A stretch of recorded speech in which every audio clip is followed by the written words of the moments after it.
तो दोस्तों, एक और नया दिन और मैं बलजीत परमार हाजिर हूँ एक नई कहानी, एक नया किस्सा लेकर। आज हम बात करेंगे उस एक ब्रीड की जो जब अंडरवर्ल्ड अपने जोरों पे था तो उनकी चांदी थी। आज उसी किस्म के एक शख्स से मेरी मुंबई से बात हुई जिनको हम पुलिस के खबरी कहते हैं।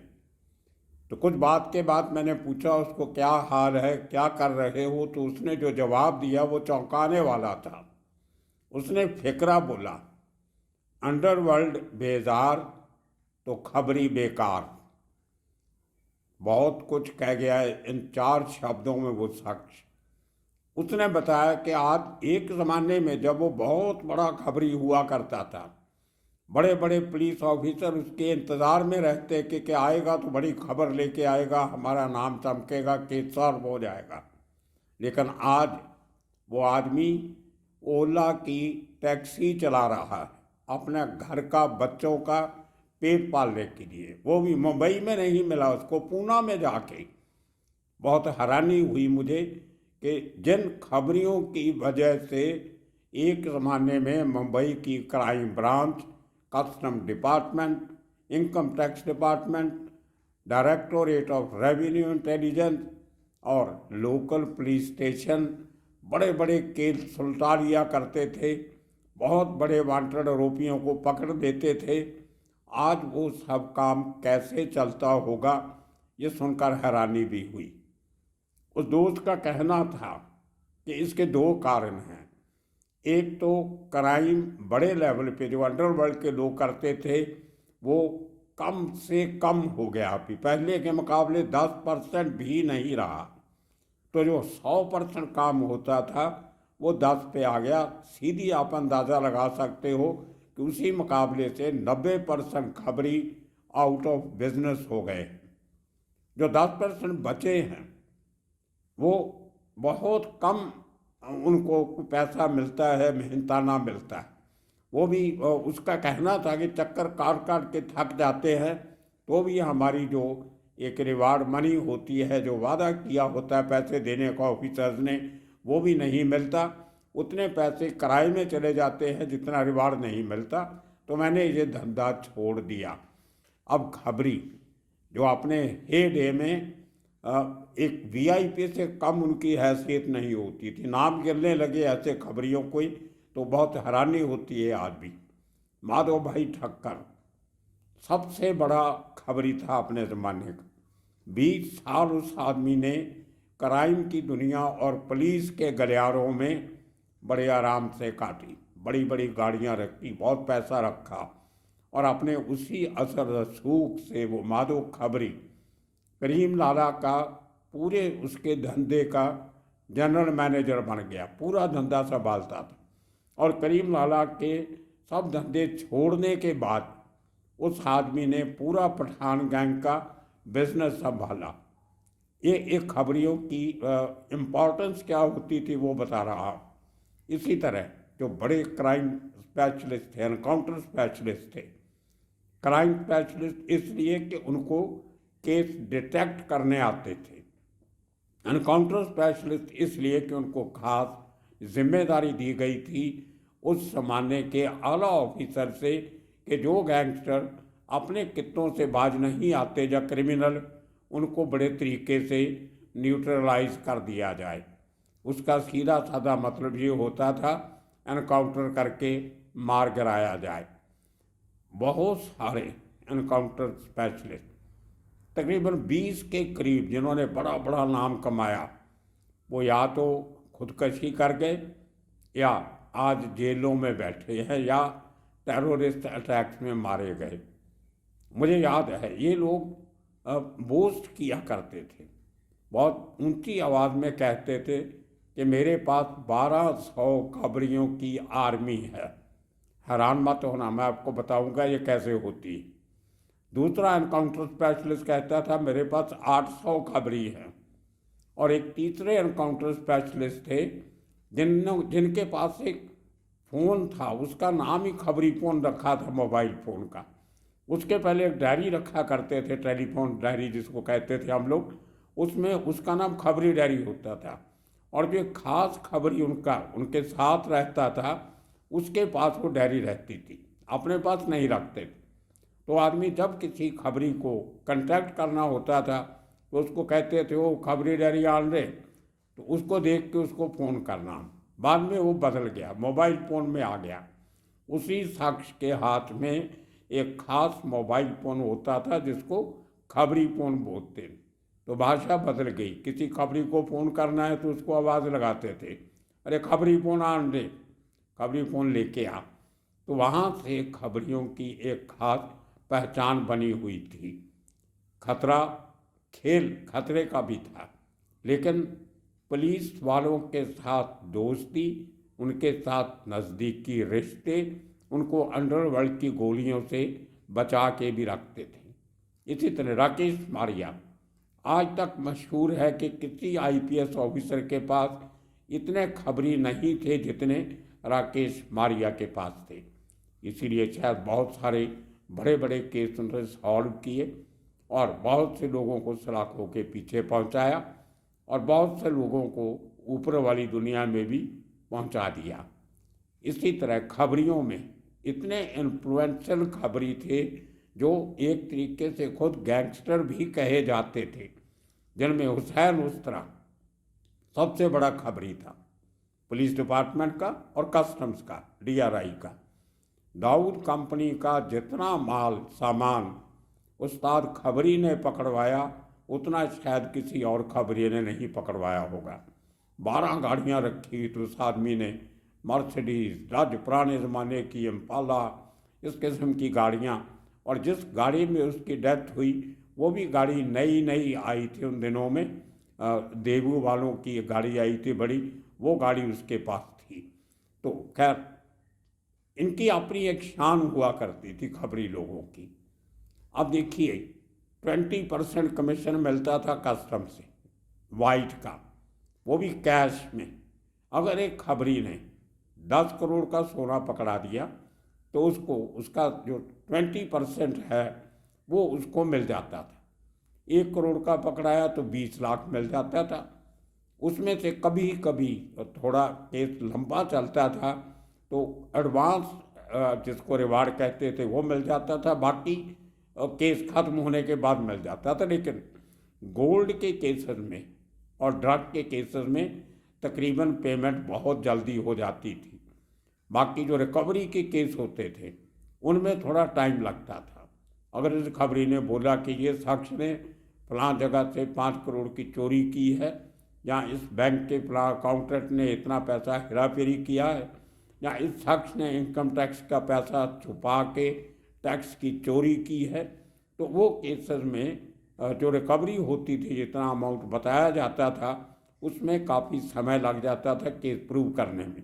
लेकिन खबरी अपनी जो इनकी जमात थी एक, उसमें सब इकट्ठे हो जाते थे।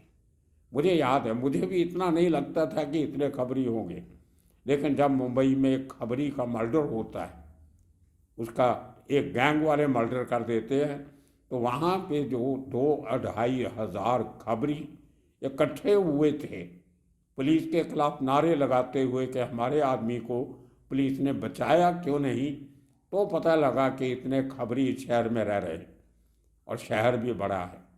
आज के दिन में मुंबई और उसके आसपास के इलाके जहाँ पर खबरी सक्रिय हुआ करते थे उसकी आबादी तकरीबन 2.5-3 करोड़ है। और एक इनकाउंटर स्पेशलिस्ट प्रदीप शर्मा, वो मुझे एक दिन बता रहे थे कि हर पुलिस स्टेशन की ज्यूरिसडिक्शन में उनके पास 10 के करीब खबरी।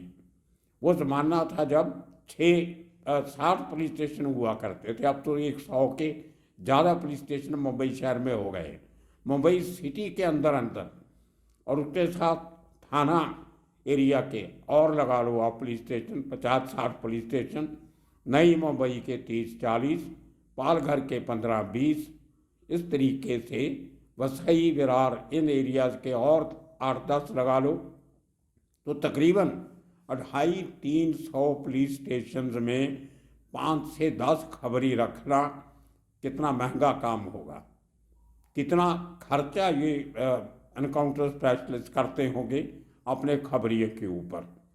और कभी आप किसी सीनियर के पास जाके बैठो, स्पेशलिस्ट के पास, भले वो जूनियर हो, दया नायक जैसा, तो उसके पास भी हर तीसरा फ़ोन जो आता था उसके खबरी का होता था। और जितना फ़ोन उतने दिन में नहीं आते थे जितने रात में आते थे, क्योंकि रात को इनका जो डांस बार का धंधा चलता था, जुए के क्लब चलते थे, वहाँ पे जो 2 नंबर के आदमी जुआ खेलने आते थे, जहाँ ऐश व आराम के लिए आते थे, डांस देखने आते थे, उनकी मौजूदगी खबरी इमीडिएटली अपने ऑफिसर्स को बताते थे कि फलां शख्स जो इस केस में वांटेड है वो वहाँ बैठा है, जल्दी आ जाइए। तो आधी रात को इन लोगों को निकलना पड़ता था। मैंने ऐसे डीसीपी देखे हैं जो रात को 2-2:30 बजे भी नींद से उठ के अपने खबरी के कहने पे उसको पकड़ने जाते थे। फरदीन खान का जब केस हुआ था, ड्रग का केस, रात के 2:30 बजे, तो डीसीपी एंटी नारकोटिक सेल और उसका खबरी सलीम लंगड़ा भी बोलते थे उसको सलीम बोट वाला भी बोलते थे।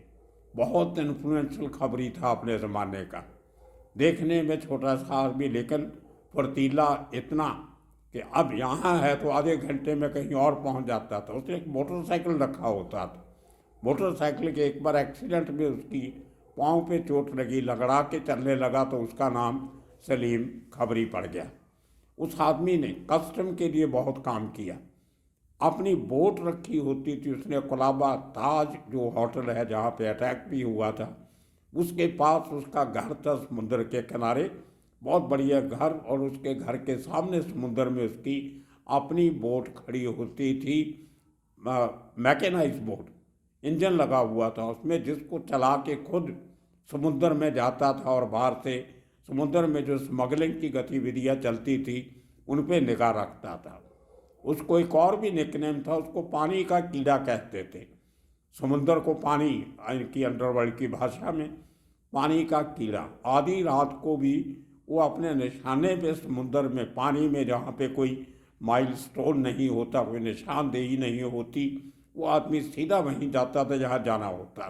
तो कस्टम वाले भी रात को जब कहीं फील्डिंग लगा के बैठते थे, बाहर से कोई जहाज़ आ रहा है, अरब ढाऊ आ रही है, जो कोई ऐसी बोट आ रही है जिसमें स्मगलिंग के माल का अंदेशा होता था, तो उनकी कोशिश पहले ये होती थी कि सलीम को साथ में लेके जाओ, समुद्र में रास्ता बताने वाला एक ही बढ़िया खबरी है। बहुत पैसा कमाया उसने, मैंने एक एपिसोड पूरा बनाया था उस पर, मैंने आपको वो उसके रिवार्ड के लेटर भी दिखाए थे, जिसमें 80-80 लाख का रिवार्ड, 1.5 करोड़ का रिवार्ड, 40 लाख का रिवार्ड उसको मिला हुआ। लेकिन उसकी डेथ के बाद जब एक एक्सीडेंट में उसको कत्ल करवाया गया, एक स्मगलर ने ट्रक के नीचे स्कूटर पे जा रहा था अपना बाद में, तो उसको कत्ल कर दिया गया। आज उसके बच्चे जो हैं उनके पास कोई उसकी जायदाद का हिस्सा नहीं है, सब बिक गया। उसकी बेटी से मेरी बात होती है कई बार, तो अपना घर नहीं, किराए के घर पे रहते हैं, बड़ी मुश्किल से गुजारा चल रहा है। इसी तरह 2-1 महीने पहले एक आरिफ भाई, इनके नाम कुछ और होते हैं, बताते कुछ और है, तो आरिफ का असली नाम भी कुछ और होगा, उसका मुझे फ़ोन आया। तो आरिफ भाई ने बताया वो अभी कोई काम धंधा नहीं है, कोई क्राइम नहीं हो रहा, एनकाउंटर स्पेशलिस्ट आधे मर गए, आधे जेल में बैठे हैं, तो वो अभी कुर्बानी के बकरों का बिजनेस करता है। मुंबई के बाहर एक इलाके में उसने छोटी सी जगह लेके वहाँ पे बकरों की ब्रीडिंग शुरू की है, जो जब उनके धर्म में वो कोई त्यौहार आता है, जब बकरे की कुर्बानी देते हैं तो वो बकरे तैयार करता है। बहुत मेहनत का काम है, बीमारी वगैरह हो जाती है, बकरे मर भी जाते हैं, और कई बार अच्छा प्राइस नहीं मिलता, घाटा भी पड़ जाता है। तो अजीब अजीब काम अभी खबरियों को करने पड़ रहे हैं। वो खबरी जो एक ज़माने में सत्ता के गलियारों में बड़ी शान से घूमते थे, आज कोई बकरे पाल रहा है तो कोई टैक्सी चला रहा है। इसी तरह बहुत से और खबरी बहुत बुरी हालत में, मैं उनके नाम नहीं लेना चाहता। बहुत बार बेचारे फ़ोन करते हैं कि किसी तरह से उनकी कोई फाइनेंशियल मदद करवा दो, लेकिन आज वो जो पुराना सर्कल था वो सब लोग रिटायर हो गए, अपने घरों में चले गए। नई जो ब्रीड है ऑफिसर्स की, वो शायद इन रिश्तों में इतना यकीन नहीं रखते। आजकल खबर लेने के और बहुत साधन हो गए हैं, जिनमें टेलीफोन सर्वेलेंस सबसे बड़ा साधन है। अब जिसकी खबर रखनी होती है उसके फ़ोन को लाइन पे लगा देते हैं। हर बड़ी एजेंसी के अपने स्पेशलाइज्ड प्राइवेट टेलीफोन एक्सचेंजेस हैं, 100 लाइन के, 200 लाइन के। तो जिसका भी फ़ोन बातचीत सुननी होती है नंबर लगा लेते हैं, सुनते हैं, उसकी लोकेशन देख लेते हैं और जाके पकड़ लेते हैं। आपने वैसे भी नोटिस किया होगा आजकल जितने बड़े क्राइम सॉल्व होते हैं वो इलेक्ट्रॉनिक सर्वेलेंस की वजह से, जिसको हम टेक्निकल इनपुट्स कहते हैं, उनकी वजह से सॉल्व हो जाते हैं।